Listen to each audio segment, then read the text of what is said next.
নমস্কার বন্ধুরা, সকল কেমন আছেন? আশা করি সবাই খুবই ভালো আছেন। ভিডিওর শুরুতে অ্যাম্বুলেন্সে করে যেতে হলো হঠাৎই। কেন যেতে হলো চলো তোমাদের সাথে শেয়ার করি। তো সকাল সকাল আমরা সবাই রেডি হয়ে গিয়েছিলাম, অ্যাম্বুলেন্সে উঠে পড়েছি। এবার অ্যাম্বুলেন্সে করে যাচ্ছিটা কোথায়, এটাই তোমাদের হয়তো প্রশ্ন থাকতে পারে। আমরা যাচ্ছিলাম উত্তরী নিতে বা সন্ন্যাস নিতে, যেটাকে বলা হয়। মানে আমরা যাব তারকেশ্বর, আমরা গঙ্গার ঘাটে যাচ্ছিলাম। এবার যাদের সাথে যাচ্ছিলাম তাদের অ্যাম্বুলেন্সটা নিজেদের, সে বলল অ্যাম্বুলেন্সে করেই চলে চলো, সেই জন্য আমরা অ্যাম্বুলেন্সে উঠেছিলাম। কিন্তু ব্যাপারটা কিরম অড লাগছিল আমার, অ্যাম্বুলেন্সে করে মানে সন্ন্যাস নিতে এসেছি, আবার ওতে করেই যাব। তো যাই হোক, গঙ্গার ঘাটে চলে এসেছি। গঙ্গার ঘাটে প্রচণ্ড ভিড় ছিল। তোমাদের চারধারটা যখন দেখাবো তখন তোমরা দেখতেই পাবে। তো এখানে আকাশ, দীপ আর সানির বর, সানির ছেলে সবাই নেমে পড়েছে। সানিটাকে সেটাও তোমাদেরকে ভিডিওর মধ্যে দেখিয়ে দেবো। তো গোটা যাত্রায় সানি আমার 1 নম্বর পার্টনার ছিল। তো যাই হোক, এরা চান করে উঠে আসার পর হঠাৎই বান এসে যায়। তো আমরা সেই জন্য মেয়েরা কয়েকজন চান করতে একদমই নামতে পারিনি।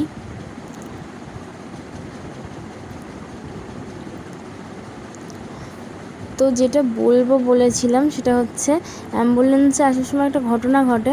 সেটা হচ্ছে, আমাদেরই পরিচিত একটা দিদা আমাদের হঠাৎ করে অ্যাম্বুলেন্সে দেখে ভীষণ ভয় পেয়ে যায়। মানে সে নেমেই সে টোটোই ছিল, টোটো থেকে নেমেই আমাদেরকে জিজ্ঞাসা করছে যে তোরা অ্যাম্বুলেন্সে করে কেন আসছিলিস। তো এটাই ঘটেছিল, মজার ব্যাপারটা, হাসিও পাচ্ছিল।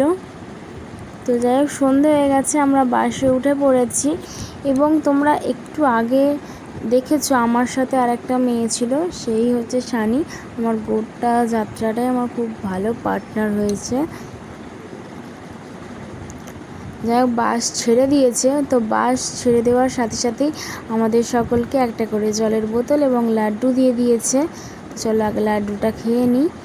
লাড্ডুটা খাওয়া হয়ে গেছে, তোমাদের আবার সাইড ভিডিও দেখাচ্ছি।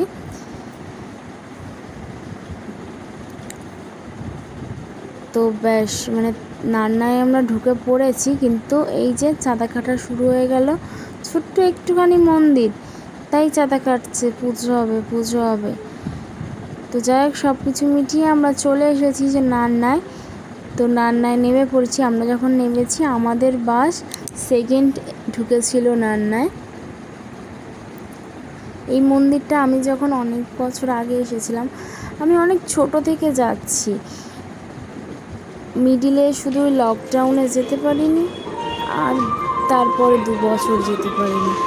তারপরে গেলাম, দেখলাম অনেক কিছু পাল্টে গেছে, কিন্তু যেটা পাল্টায়নি সেটা হচ্ছে কুমড়ো।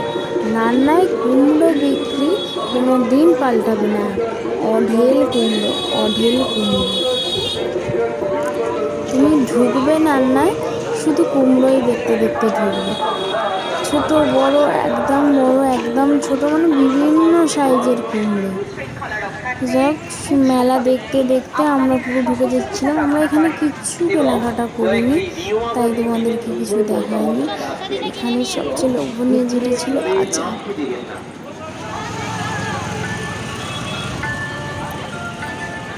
আমরা যখন গেছি মোটামুটি খালি ছিল, বাসের লোকেরা ঢোকেনি ঠিকই, কিন্তু ওখানে অন্যান্য লোক বা যারা লোকাল লোক, যারা অটো নিয়ে টোটো নিয়ে আসছে, সেই ধরনের মানুষদের প্রচণ্ড ভিড় ছিল। এটা হচ্ছে নান্নার ঘাট, এখানে সবাই চান করে ডন্ডি দিচ্ছে। তো দেখো ভিড়টা দেখো, সবে 2টো বাস ঢুকেছে নান্নায়। আমাদেরও পুজো দেওয়া হয়ে গেছে।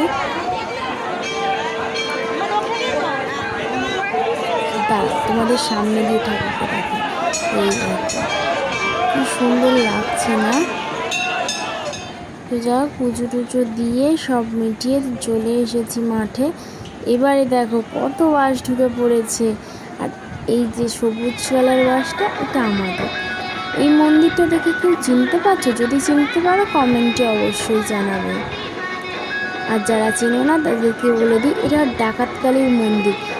আমরা যে মাঠে আমাদের বাস থামাই সেই মাঠেরই পাশে এই মন্দির। কথায় বলে আগে নাকি ডাকাতরা এখানে থাকতো এবং এই মায়ের পুজো করত, সেই জন্য এই মায়ের নাম ডাকাতকালী। তো এইসবের মধ্যেই খাওয়া দাওয়া কমপ্লিট হয়ে গেছে এবং আমাদের বাস ছেড়েও দিয়েছে। তো আজকের ভিডিওটা এই পর্যন্তই, আবার পরের ভিডিও দেখা হবে। Bye bye.